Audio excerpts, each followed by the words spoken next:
दोस्तों, आज की डेट में सबसे ज़्यादा पूछे जाने वाला प्रश्न जो जीएसटी के अंदर है वो है जीएसटी लेट फीस वेवर को लेकर। जीएसटी एमनेस्टी स्कीम के से रिलेटेड जो पूछा जाता है कि जीएसटीआर 3B, काफ़ी सारे टैक्स पेयर्स ऐसे, काफ़ी सारे बिजनेसमैन ऐसे हैं जिन्होंने अपनी जीएसटी रिटर्न की फाइलिंग नहीं की है, किसी वजह से नहीं की है, फाइनेंशियल प्रॉब्लम की वजह से नहीं की है, क्योंकि लास्ट ईयर जो लॉकडाउन था, लास्ट ईयर जितनी प्रॉब्लम्स आई हुई थी, तो फाइनेंशियल प्रॉब्लम्स की वजह से फाइलिंग नहीं हो पाई है, या फिर अवेयरनेस की वजह से, क्योंकि मोस्टली जो टैक्स पेयर्स हैं जिनकी क्वेरीज आती है निल रिटर्न से रिलेटेड आती है, क्योंकि अवेयरनेस नहीं थी कि निल रिटर्न भी फाइल करनी होती है।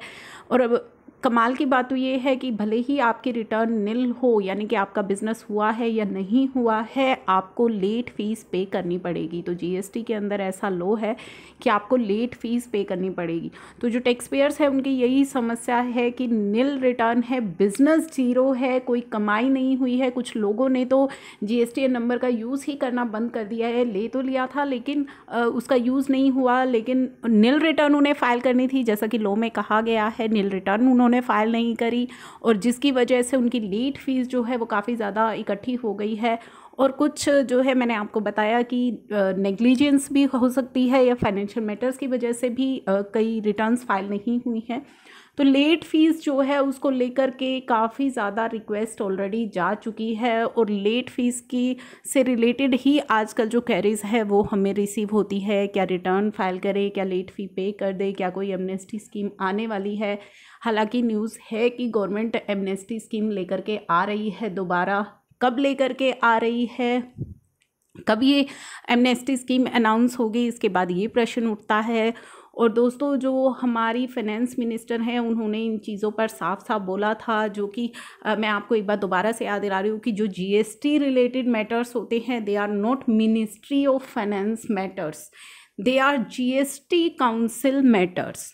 ये जीएसटी काउंसिल के मैटर है इन विच ऑल स्टेट, यानी कि सभी स्टेट के फाइनेंस मिनिस्टर्स मेंबर्स हैं। Without the council clearance no step is taken. तो उन्होंने अपनी डिबेट में ये जवाब दिया था। तो साफ यहाँ पे जाहिर होता है कि जीएसटी से रिलेटेड जो भी फैसले लेने हैं वो काउंसिल मीटिंग में लिए जाएंगे, यानी कि काउंसिल मीटिंग डिसाइड करेगी। जीएसटी काउंसिल मीटिंग के मेंबर्स डिसाइड करेंगे कि हमें एमनेस्टी स्कीम जो है मिलेगी या नहीं मिलेगी, लेट फी वेवर होगा या नहीं होगा। हालांकि आगे रिकमेंड कर दिए गए हैं ये रिलीफ, जैसा कि आपके साथ न्यूज़ मैंने शेयर की है, लेकिन ये सब जो डिसीज़न है दोस्तों, ये जीएसटी काउंसिल की मीटिंग में लिए जाएंगे, जिसके बारे में अभी तक किसी भी तरह की कोई क्लियरेंस नहीं आ रही है।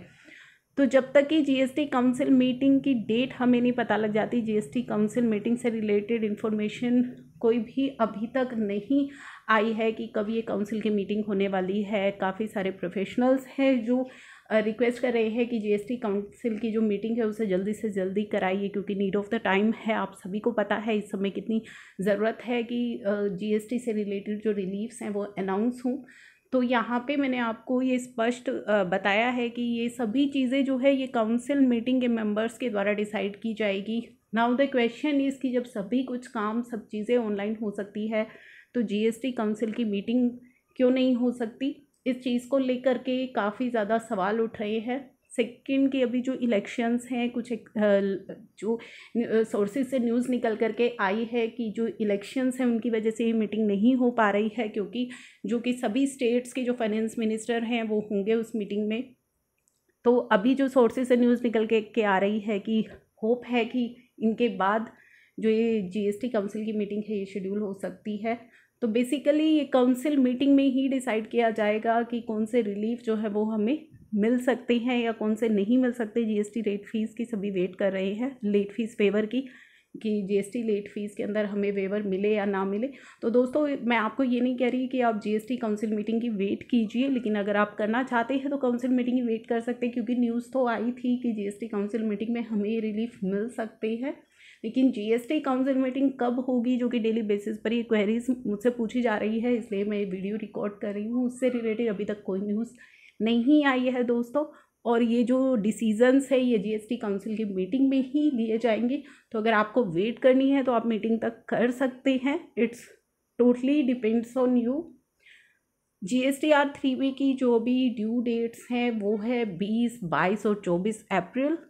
20 अप्रैल है मंथली फाइलर्स के लिए, 22 और 24 है क्वार्टरली फाइलर्स के लिए। तो GSTR 3B की ड्यू डेट्स एक्सटेंशन को लेकर भी हम काफ़ी ज़्यादा कोशिश कर रहे हैं कि इनमें एक्सटेंशन मिल जाए। हालांकि आपको गवर्नमेंट का पता है कि जो एक्सटेंशन है वो अगर आमतौर पर तो अब जैसा कि आप देख रही है ट्रेंड मिल नहीं रही है, लेकिन मिलती है तो वो लास्ट डेट तक जा कर के ही मिलती है। तो होप लगाए हुए शायद मिल जाए, लेकिन अगर नहीं भी मिलती है तो आपको उसके लिए प्रिपेयर्ड रहना है, अपनी फाइलिंग जारी रखनी है। GSTR 3B के अंदर जो है आपको कुछ समस्याएं आ सकती हैं GSTR 3B की पेमेंट से रिलेटेड, या GSTR 3B में जो समस्याएं आ रही हैं क्योंकि ITC जो है रिफ्लेक्ट नहीं हो रहा, क्योंकि पहले आपकी GSTR 1 की डेट है, उसके बाद आपकी GSTR 3B की डेट है। काफ़ी GSTR 1 है जो फाइल नहीं हो पाई हैं टाइमली, जिस वजह से आपका ITC में भी आपको दिक्कतें आ रही होंगी। तो केयरफुली आपको अपनी 3B की फाइलिंग करनी है, उसके बाद ही आपको जो है केयरफुली आपको चेक करना है आपका पूरा GSTR 3B जो है।